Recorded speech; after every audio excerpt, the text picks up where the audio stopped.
चलते चलते भगवान ने गिद्धराज जटायु जी को देखा, राम राम का स्मरण कर रहे। प्रभु ने आगे बढ़कर गिद्धराज जटायु को गोद में उठा लिया। गिद्धराज ने पूरी गाथा सुनाई। प्रभु, असुरों के राजा रावण ने मेरी ये गति की, उसी सठ ने बहू जी का हरण कर लिया है, दक्षिण की ओर ले गया है। बहुरानी कसाई के हाथ जैसे कुररी पक्षी विलाप करे वैसे रो रही थी। मैंने प्रयास तो बहुत किया, परंतु वरदान के कारण उसने चंद्रहास से हमारे पंख काट दिए। हे नाथ, शीघ्र जाइए, बहू जी को लाइए। मैं तो आपको संदेश देने के लिए केवल ये प्राण रखा था, अब मुझे विदा करिए। मनुष्य के जीवन में जब पर सेवा का केवल भाव हो, भावना हो, मैं भी कुछ कर सकूं, किसी के लिए कर सकूं। देखो, सेवा में सामग्री की कोई कीमत नहीं है, कितना किया। सेवा हमारी भावना में उतर गई तो हमारा धर्म सिद्ध समझो। थोड़ा ही सही, थोड़ा किया, इतना किया ना, उतने का ही अधिक फल है। जिस रामार्चा मंदिरम के लिए हम लोग सेवा समर्पित कर रहे हैं, श्री रामार्चन पूजन में भगवान के 121 दिव्य स्वरूप विग्रहों की पूजा होती है, भगवान के सभी पार्षदों की पूजा होती है। श्री ठाकुर जी की कृपा रही, हमारे युगल सरकार विराजमान हैं जो मंदिर में पधारेंगे। 1 वर्ष के अंदर स्वरूप में आ जाएगा मंदिरम, और 121 पार्षद गणों के साथ भगवान श्री मंदिरम में विराजमान होंगे। उस रामार्चा पूजा में एक पुष्प भी कोई अर्पित कर देता है, उसका भी कोटि गुणित फल उसको प्राप्त होता है। ऐसी पूजा की महिमा है। मानसिक संकल्प भी ले लिया तो वो उसका व्यवहार सिद्ध होता है। हमारे प्रातस्मरणीय परम सद्गुरुदेव भगवान ने यह पूजा प्रारंभ की श्री राम वल्लभा कुंज श्री जानकी घाट से, जगत में प्रसारित है। वर्तमान पीठाधीश्वर प्रातस्मरणीय गुरुदेव भगवान पूरे देश में जहां भी वो जाते हैं, श्री रामार्चन पूजन नित्य रूप से होती ही होती है। आचार्य लोग साथ में चलते हैं, वो करते हैं, साधकों को इसका लाभ है। हमारे कई परिकर जो मुंबई से, पूरे देश से आते हैं, चैत्र राम नवमी के पावन पर्व पर वो प्रतिदिन 1, 2, 3, 4 पूजा होती रहती है। श्री रामार्चन पूजा, भगवान के सपरिकर पूजा होती है। एक पुष्प चढ़ा, एक लड्डू भी चढ़ा, उसका फल है। प्रसाद पा लिया, उसका फल है। भगवान की सेवा का कैसा भी फल है। श्री जटायु जी महाराज भगवान का दर्शन क्यों प्राप्त कर पाए? तो उन्होंने निष्ठा बना रखी थी कि हमको भगवान का दर्शन होगा तभी हम विदा लेंगे। परमात्मा ने जटायु जी की स्थिति देखकर, उनकी निष्ठा अपने में देखकर, उनका प्रेम देखकर उनको गोद में लाड़ लड़ाया और मेरे सरकार के नेत्र सजल हो गए, आंख में आंसू भर गए। बाबा कहते हैं, माँ भगवती पार्वती जी से, देवी जल भरी नयन कहहि रघुराई, जल भरी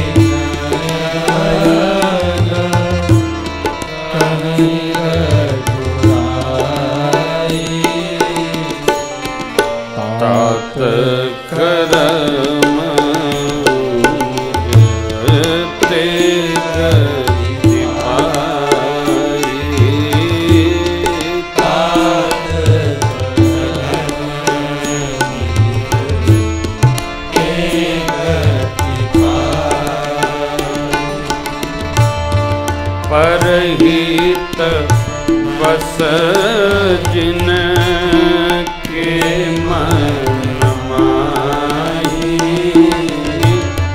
परहित बस जिन के मन माही,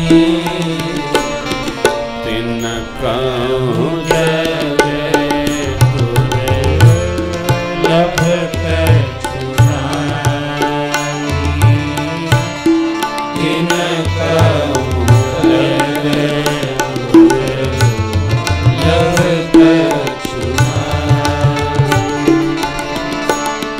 तनु तजिता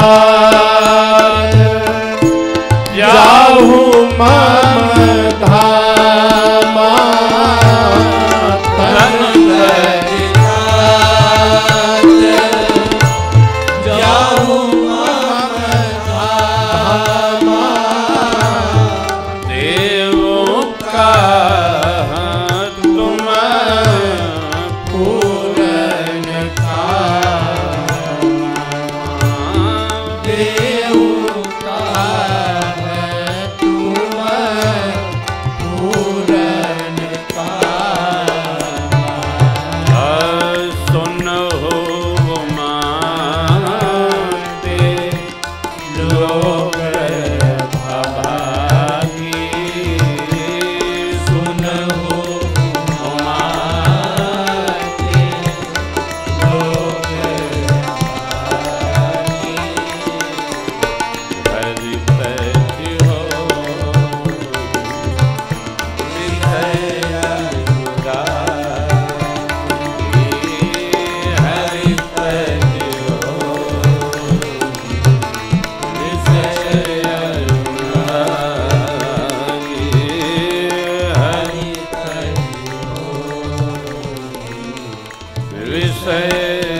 भगवान कह रहे हैं, हे तात,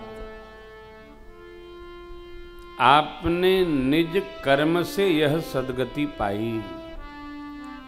क्या?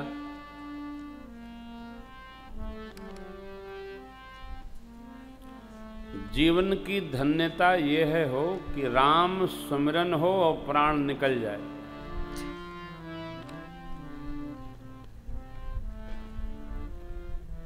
राम जी का स्मरण हो, प्राण निकल जाए, ये जीव की धन्यता है।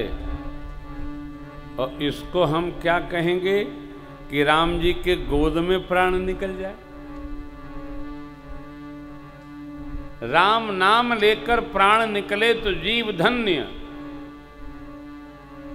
राम राम जमुहाए तो धन्य। राम नाम मुख से निकल जाए तो धन्य। जियन मरण फल दशरथ बाबा। और जिसका प्राण राम जी के गोद में निकल जाए, उस जीव का क्या सौभाग्य। भगवान कहते हैं, आपके मन में जो परहित करने की प्रवृत्ति बैठी है, उसका फल ये प्राप्त हुआ कि हम आपके दर्शन कर रहे हैं, आप हमारे दर्शन कर रहे हैं। जीवन में परहित का भाव उपस्थित रखो। प्रभु जो देंगे हम उससे सेवा करेंगे, परहित करेंगे। जितना हम कर सके उतना करिए। भूखे को भोजन दान करिए, प्यासे को पानी दान करिए। जाड़ा है तो कंबल बांटिए, लेकिन कंबल वो बांटिएगा कि कोई ओढ़ ले तो जाड़ा न लगे। 75 रुपए वाला न बांटिएगा कि आपको ओढ़ा दिया जाए तो प्राण चला जाए। वस्तु दान वो करनी चाहिए जिसकी सामने वाले को उपयोगिता हो। हमारे घर में बच गया, हम चल के बांटें, ये दान नहीं हुआ, ये तो उच्छिष्ट हुआ। दान भी विवेक पूर्वक किया जाए। केवल मन में, कृति बाद में है। मन में रहे परहित बस जिनके मन माही। प्रभु कहते हैं, आपके मन में परहित का भाव जगा, उसका फल है। हम आपको मिल गए, इसलिए हे तात, सीता हरण तात जननी कहु पिता सन जो मैं राम तो कुल सहित कही दशा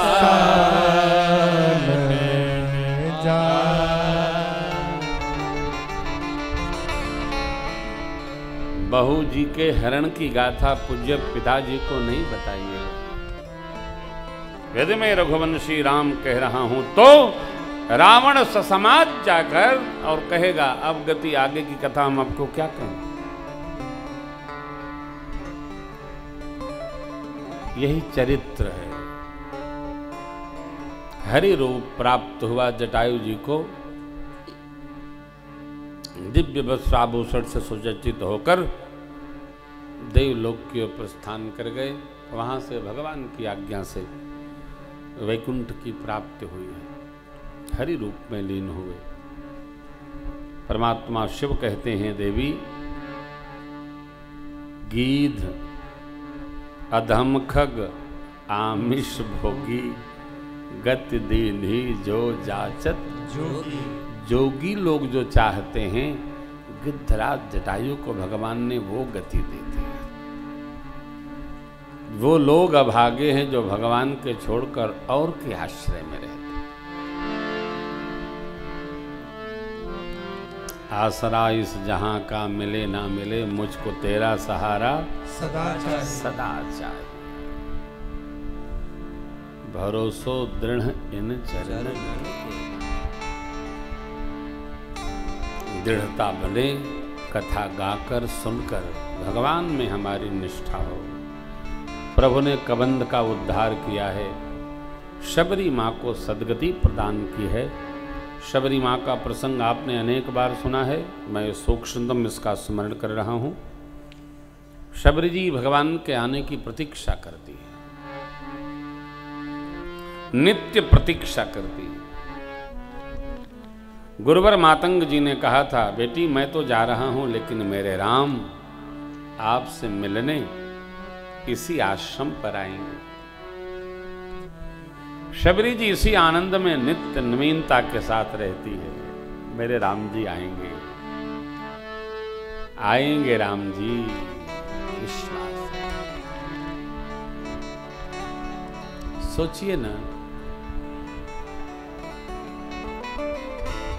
राम जी आएंगे। अहरनिश एक सूत्र, एक सिद्धांत, एक निष्ठा, आएंगे राम जी, आएंगे।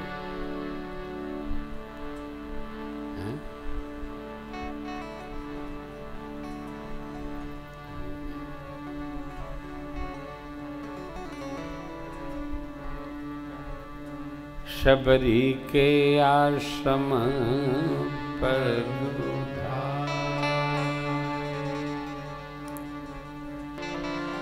आशा है तो पूर्ण होगी, लेकिन किसकी? भगवत दर्शन की। दर्श बिन दुखन लागे नैन। भगवान के प्रति जो भी हम बना लेंगे, भगवान के प्रति भगवान का होकर, भगवान के हैं मानकर, भगवान हमारे हैं मानकर पूर्ण होगा, निश्चित होगा। कोई संदेह नहीं कि पूर्ण न हो। पूर्ण कौन करेगा? भगवान। क्योंकि हम भगवान के मानकर, भगवान को मानकर जानकर मानना चाहते हैं, पूर्ण चाहते हैं, तो भगवान अपनी रक्षा स्वयं मर्यादा की करते ही हैं। कौन्तेय प्रतिजाने ही नच में भक्ता प्रणश्यति। भगत जब कोई निर्णय लेता है तो भगवान को निमित्त रखकर लेता है, फिर भगवान अपने आप पूरा कर ही देते हैं। भगवान ही पूरा करते हैं ना, कौन करेगा? जगत के प्रति कोई हम निर्णय बना ले, संकल्प बना ले, वो अधूरा हो सकता है, लेकिन भगवान को जब निमित्त बनाकर हम लक्ष्य साधन करेंगे, वो कदापि अधूरा नहीं होगा, उसको पूरा होना ही है। क्यों? भगवान पूरा करते हैं, भगवान करेंगे। भगवान अपने भक्त के संकल्प को पूर्ण ही कर देते हैं, कोई रोक सकता नहीं।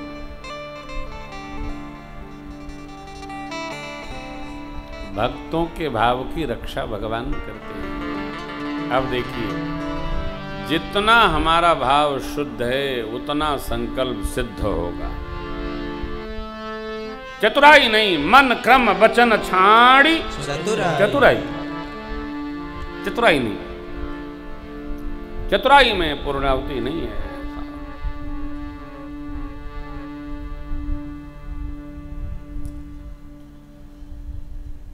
कानपुर में एक बार कथा हो रही थी, बहुत बड़ी कथा थी, यज्ञ भी हो रहा था। तो मैं महात्मा आए थे तो मैं प्रणाम करने गया, तो बहुत सारे पंडित जी लोग आए थे, 150-200 पंडित जी लोग आए थे, खूब पाठ वाठ चल रहा था, मैं भी प्रणाम करने गया। उसी दिन पूर्णाहुति थी, आइए आइए आइए आइए, बैठे बैठे, मैं भी कोई पत्र पुष्प ले गया, प्रणाम किया, फल फूल रखा। आप आते बहुत अच्छा होता। हमने कहा आपका आशीर्वाद, मैं तो अभी कल ही रात को आया हूँ, मैं कथा करने गया था, अभी आया हूँ। हाँ सरकार, सरकार बड़ा आनंद हो, तो सौभाग्य है नगर का, कितना बड़ा आयोजन आपने किया। आओ,